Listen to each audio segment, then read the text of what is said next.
Never in my most far-fetched fantasies did I picture myself as someone who would shadow their partner to unearth concealed realities. Yet, Laura's recent string of late nights at work sparked a disquiet I couldn't dismiss. Over the past few weeks, she had become distant, evading my eyes during our talks, brushing off my efforts to connect, and clutching her phone as if it guarded state secrets. At first, I tried to quell my doubts, persuading myself I was overanalyzing her behavior. After all, a marriage enduring 12 years couldn't just collapse out of nowhere, could it? But a relentless intuition ate at me, demanding attention.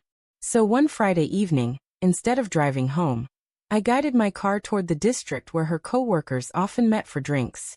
As I had feared, her car was parked outside a dimly lit pub. My pulse raced, each breath heavier as I stepped out of my vehicle. I told myself I could be wrong.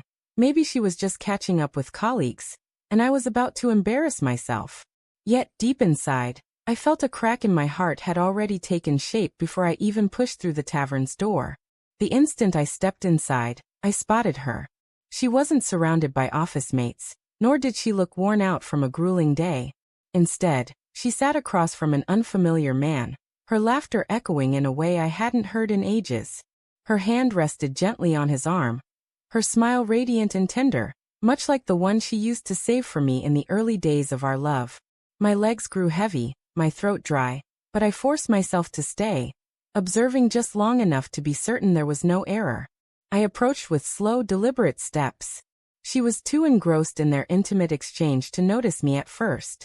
When her gaze finally locked with mine, her face paled, and her laughter faltered. The man beside her shifted uncomfortably, sensing the charged atmosphere, but my attention stayed riveted on her. I didn't shout or create a scene.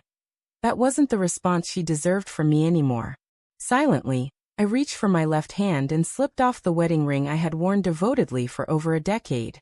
That band had once embodied the promises we made, the life we built, and the family we raised together. In that moment, it was merely a lifeless piece of metal. I placed it softly on the table in front of her. Her trembling fingers reached for it instinctively, but I pulled my hand back before she could touch it. The silence that enveloped us was deafening, as if the bar's background noise had dissolved.